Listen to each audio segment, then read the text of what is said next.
Yeah, I said it. I think Kanye West posted a ChatGPT apology statement. Now, I don't know. Maybe he didn't, okay? But I think in this day and age, we have to assume everything is made with AI. You have to assume that I am AI. You have to assume that I'm just like some fake avatar. I don't know. So this is what we're going to do. I read the apology statement. I'm going to point out a few things, and I'm going to let you know if I think it was made with AI or not, and talk about some of the problems with this apology. By the way, thanks for watching. This is my second installment of the channel series Culture Wars, where I talk about all the things going on in the world with straightforward, real talk. I don't know. I'm still working on it. So if you're between the ages of 25 and 35 and you're listening to this on your phone, you should subscribe. Yeah, I check my analytics. Anyways, yeah, let's take a look at this. I don't know if you know this. He posted this as a paid advertisement in the Wall Street Journal. Yeah, a lot of people think this is just to promote his album because it does come out, I believe, on the 30th, which might already be the case by the time you're watching this. He has claimed that it is not.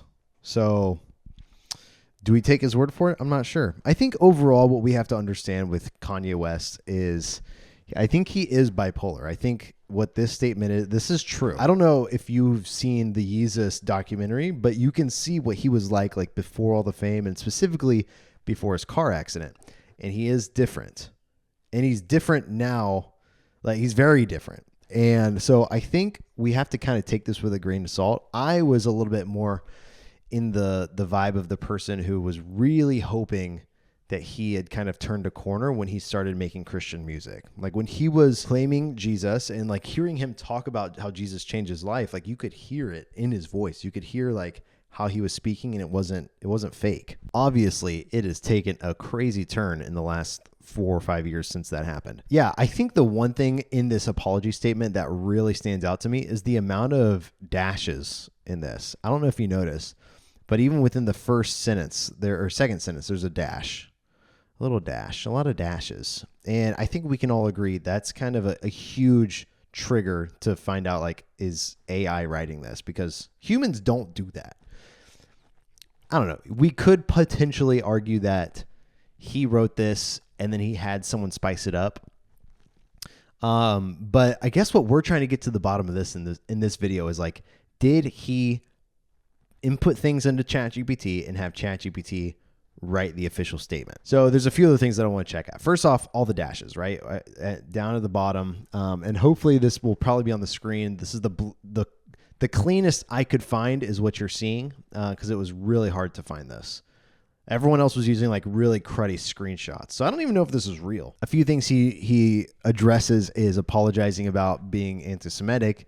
He addresses the black community. He talks about having bipolar disorder. And the thing that really stands out to me is like all of this is pretty legit, in the sense of like he seems to be on track. He seems to be saying the exact right things. And you know what else says the exact right things? AI does. AI does. I'm not saying it is, but I am saying there's a trend here. I will say this. The one thing that does make me think this isn't made with AI is AI writes perfect, right? Kind of like we agree. AI would never have a sentence say, I love Jewish people or I love us. It also naturally wouldn't have sentence or paragraph breaks that are only like 2 or 3 sentences. If you look at this, it's like big paragraph, small paragraph, big paragraph, medium paragraph, small paragraph. And that's like a human. That's a human. That is what a human would do. That's what I would do. Now, if you're on LinkedIn, you would put a paragraph break in every single line, but who am I to judge? Now, an issue that I'm finding is that this is paid for by Yeezy official, and this is like a paid advertisement. So he put this in the Wall Street Journal in the ads section. Maybe that's the only place he could have genuinely just posted something, right? But this is something that he had to pay to post. He didn't post it on his Instagram. He didn't post it, just in a newsletter or something. He paid for it in the Wall Street Journal. So you could argue that could be like siphoned off as like advertising money for his album. So it's like it's a tax break. But I think we're not here about the ethics. We're here about whether or not it was written with ChatGPT. And after looking this over, I'm just gonna be honest with you guys. I think there's a lot of things correct about this. I think Kanye West is in a very fickle space right now, and I think we all can agree he is a low-key genius person. He did write and make Graduation, but he is not healthy. Could this be a step in the right direction? Yes. Or is this just all one big ploy to market his music? Yes. I think many things can be true at the same time. The biggest issue I think I have with all of this is this idea of like performative production.